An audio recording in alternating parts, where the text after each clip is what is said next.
Bismillahirrahmanirrahim. Assalamualaikum warahmatullahi wabarakatuh. Perkenalkan, nama saya Muhammad Maslan, Prodi Manajemen Zakat dan Wakaf, Fakultas Ekonomi dan Bisnis Islam.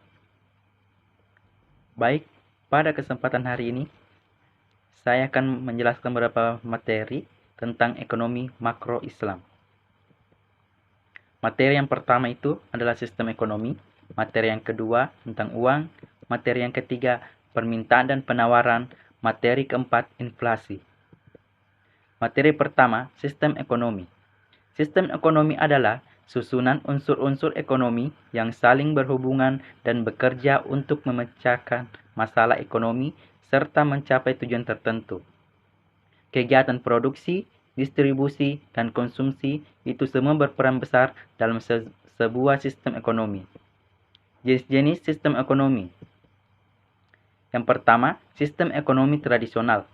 Negara yang menggunakan sistem ekonomi ini adalah Indonesia, Afrika Tengah, Ethiopia, dan Malawi. Yang kedua, sistem ekonomi komando atau terpusat. Negara yang menerapkan sistem ekonomi ini adalah Korea Utara. Yang ketiga, sistem ekonomi pasar atau liberal. Negara yang menggunakan sistem ini yaitu Amerika Serikat, Jerman, dan Inggris. Yang keempat, sistem ekonomi campuran. Negara yang menerapkan sistem ini negara bekas anggota non-blok yang mayoritas terdapat di benua Asia dan Afrika seperti Indonesia, India, Malaysia, Mesir, dan sebagainya. Dalam bidang perekonomian, sistem ekonomi memiliki beberapa fungsi, yaitu merangsang masyarakat untuk melakukan kegiatan produksi. Kedua, menyediakan metode untuk mengordinasi kegiatan individu perekonomian. Yang ketiga, menyediakan mekanisme tertentu agar hasil produksi dapat dibagi secara merata. Mengapa harus ada sistem ekonomi di suatu negara?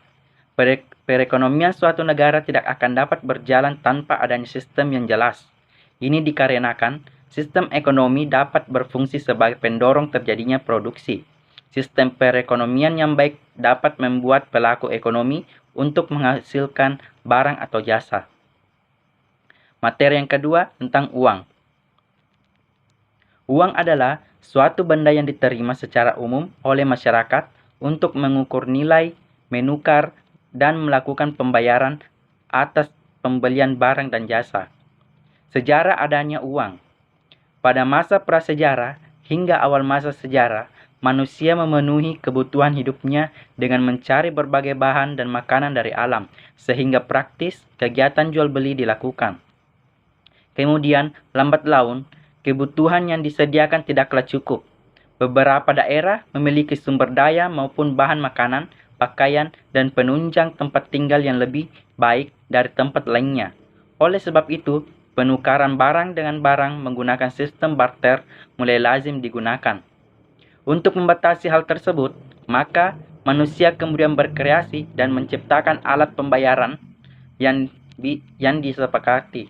Awalnya menggunakan karang atau batu-batuan yang dianggap menarik. Kemudian mulai melebur emas maupun perak dalam mata uang logam. Jenis uang ada 3 berdasarkan bahannya, kedua berdasarkan lembaga, yang ketiga berdasarkan nilainya. Berdasarkan bahannya ada uang logam dan uang kertas. Berdasarkan lembaga, uang kartal atau kepercayaan, dan uang giral simpanan di bank. Yang berdasarkan nilainya, uang penuh apabila nilai yang tertera di atas uang sama nilainya dengan bahan yang digunakan. Kedua, uang tanda atau nilai mata uang lebih tinggi dari nilai bahan. Kriteria uang ada 7. Yang pertama, mudah dibawa, mudah disimpan, tahan lama, jumlah terbatas, nilai tidak berubah, apabila dipecah tidak mengurangi nilainya, ada jaminan dari pemerintah. Materi yang ketiga, permintaan dan penawaran. Permintaan adalah sejumlah barang yang dibeli atau diminta pada suatu harga dan waktu tertentu.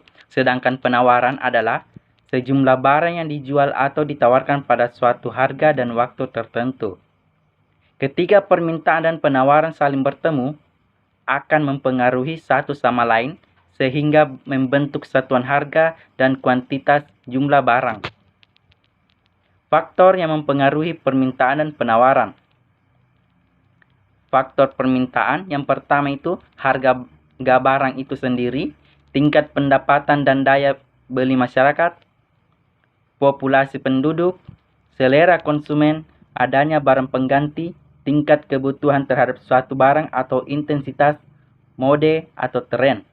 Sedangkan faktor penawaran, harga barang itu sendiri, harga barang lain, biaya faktor produksi, tingkat teknologi, keuntungan yang diharapkan, adanya tingkat persaingan.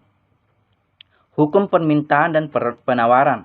Hukum permintaan, jika suatu harga barang atau jasa turun, maka jumlah permintaan akan naik. Sebaliknya, saat harga barang yang diminta naik, maka permintaan akan turun. Sedangkan hukum penawaran, jika suatu barang atau jasa harganya meningkat, maka produksi akan memasuk barang lebih banyak. Sebaliknya, saat harga turun, maka enggan mengurangi pemasukan. Jenis-jenis permintaan dan penawaran. Jenis permintaan ada dua berdasarkan daya beli konsumen dan berdasarkan jumlah. Berdasarkan daya beli konsumen itu ada permintaan absolut, yang artinya permintaan yang tidak disertai daya beli sehingga tidak terjadi transaksi.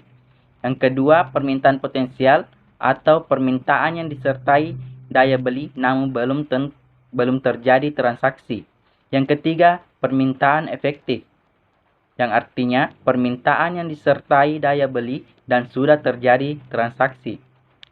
Sedangkan berdasarkan jumlah, ada dua, permintaan individu atau permintaan satu orang terhadap barang atau jasa.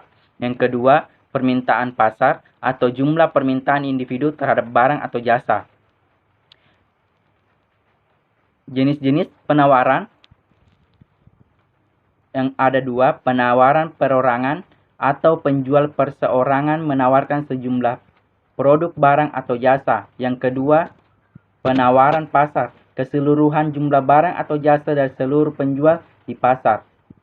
Materi yang keempat, inflasi. Apa itu inflasi? Inflasi adalah kenaikan harga barang dan jasa secara umum dan terus-menerus dalam jangka waktu tertentu. Jenis-jenis inflasi berdasarkan tingkatnya, inflasi ringan di bawah 10% per tahun, inflasi sedang antara 10% sampai 30% per tahun, inflasi berat antara 30% sampai 100% per tahun, inflasi tidak terkendali di atas 100% per tahun. Berdasarkan tempat asalnya, inflasi dalam negeri dan inflasi luar negeri. Berdasarkan sebabnya, demand inflation, tingginya permintaan masyarakat terhadap suatu barang dan jasa. Cost inflation, kenaikan biaya produksi yang disebabkan oleh biaya faktor produksi. Faktor penyebab inflasi, tingginya permintaan pasar, meningkatnya biaya produksi, jumlah uang yang beredar, peningkatan pendapatan masyarakat secara drastis. Gagal panen. Dampak inflasi. Dampak positif, mendorong produsen untuk memproduksi barang atau jasa lebih banyak. 2. Menguntungkan orang yang menyimpan barang seperti emas. Dampak negatif, menurunnya permintaan di pasaran karena daya beli rendah, minat masyarakat untuk menabung menurunkan nilai ekspor, dan menurunnya investasi. Cara untuk mengatasi inflasi ada 3. Yang pertama, kebijakan fiskal. Antara lain, meningkatkan tarif pajak, mengurangi pengeluaran dari pemerintah, dan melakukan pinjaman. Yang kedua, kebijakan moneter atau biasa disebut kebijakan keuangan, bisa dilakukan dengan menambah ataupun mengurangi jumlah uang yang beredar. Yang ketiga, kebijakan non-fiskal dan non-moneter, menambah hasil produk, mempermudah masuknya barang impor, menstabilkan pendapatan masyarakat, menetapkan harga maksimum, dan pengawasan distribusi barang. Itulah tadi beberapa materi yang dapat saya jelaskan. Semoga bermanfaat. Assalamualaikum warahmatullahi wabarakatuh.